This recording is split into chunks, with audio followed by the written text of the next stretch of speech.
very nervous. I do not think this is gonna work.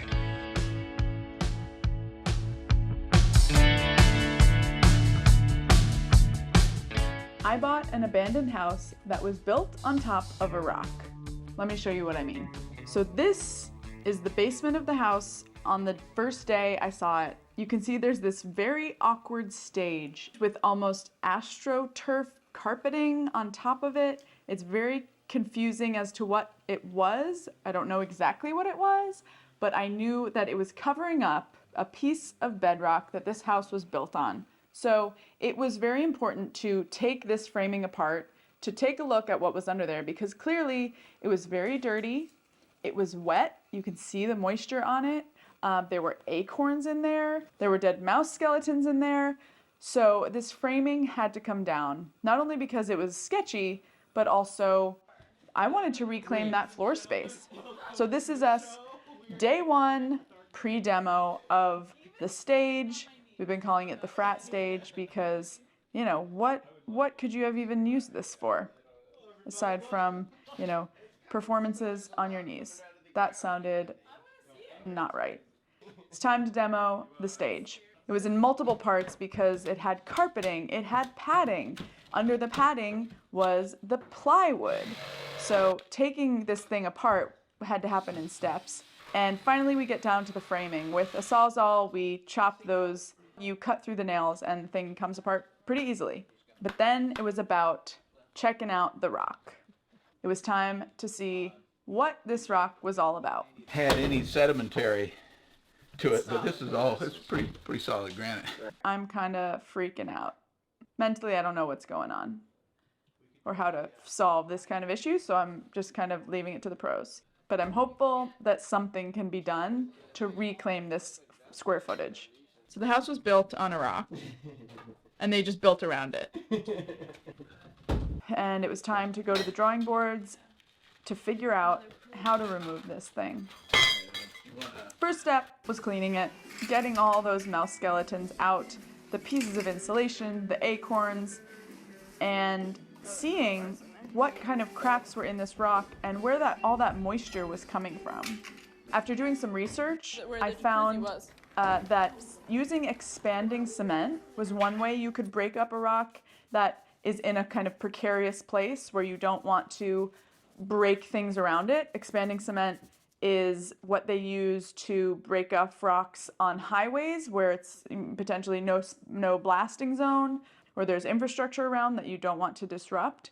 So expanding cement seemed like the route to go because this thing was already attached to the house and the foundation was built on top of this bedrock. It was important to not disrupt the rest of the house. So expanding cement seemed like the way to go to get this thing out. I ordered it from Georgia and it arrived, all 400 pounds of it. Okay, today we are demoing the rock in the basement, and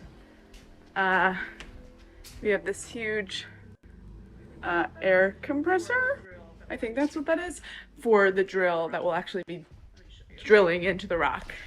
Let me show you. So we've put plastic everywhere because of the rock dust. This is the drill. You can see this pattern of yellow dots. That's where the rock will be drilled. And the way it works is this goes down 3 feet. Basically, in all these little holes, it'll go down 6 inches underneath the slab. And then in these little holes, we'll be adding expanding cement that will expand as it hardens and pop cracks in all of this rock. So all the yellow dots are drill holes where this drill will cut into this granite with a diamond bit. They're equally spaced on this grid pattern so that when the expanding cement cracks the rock, they crack into each other. Now it was just time to cross fingers that this was the right course of action. I was hopeful it would be 1 day of drilling, but 1 day turned into 5 days. And we finally had enough holes in the rock to pour the expanding cement. So we mixed the expanding cement into buckets with a specific ratio and began to pour.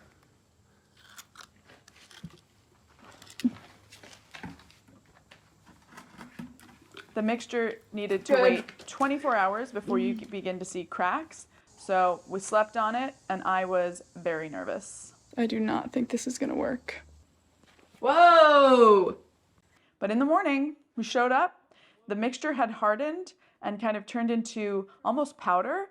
And sure enough, there were cracks on the rock. We used a steel bar here to get them loose and loosen up some of these smaller rocks, smaller compared to the huge slab. But these were at least small enough where someone could walk them out of the building. Pretty manageable size. Whoa. So I was thrilled. At this point, I'm thrilled because this thing is breaking up and it's turning into smaller rocks that can be carried out of the house. That's me wanting to snap my fingers and have the project done. So after we had carried out most of the larger pieces, I began taking the sledgehammer to see what else could I wiggle loose, because at this point, not enough rock had broken off, given all of the holes we drilled. I was kind of surprised that we didn't get more free. You can still see that there's a lot of rock left, and that was kind of a bummer.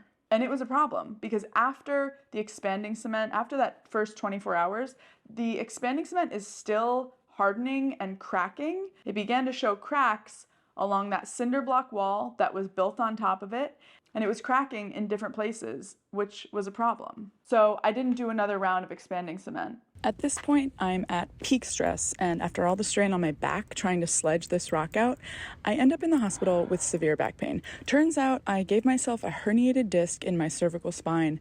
The pain is intense, and pretty much the only position that feels good is lying down and eating chips. The chips part is important. I'm feeling pretty discouraged and like I'm at a total dead end with this project, and may have even made it worse by cracking my foundation and my back.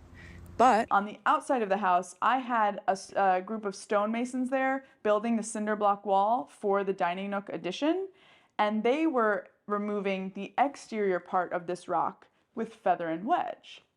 I took a look at what they were doing and asked if they would come inside to try to remove the rest of the rock.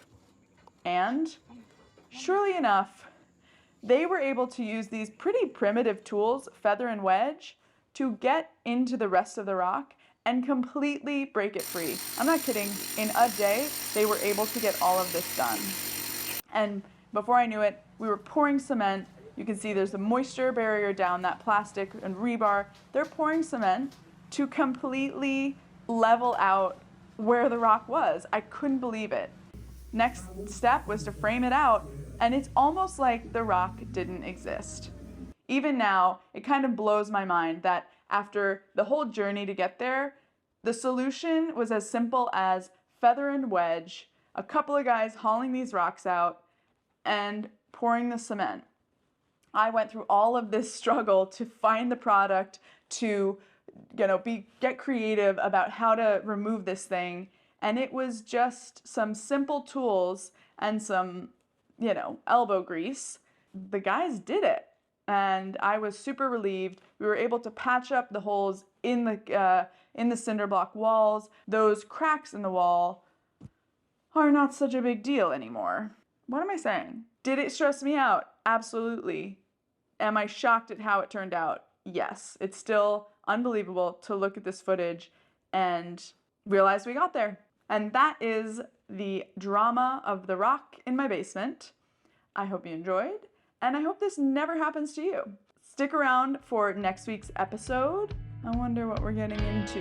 Thanks for watching and come back for more.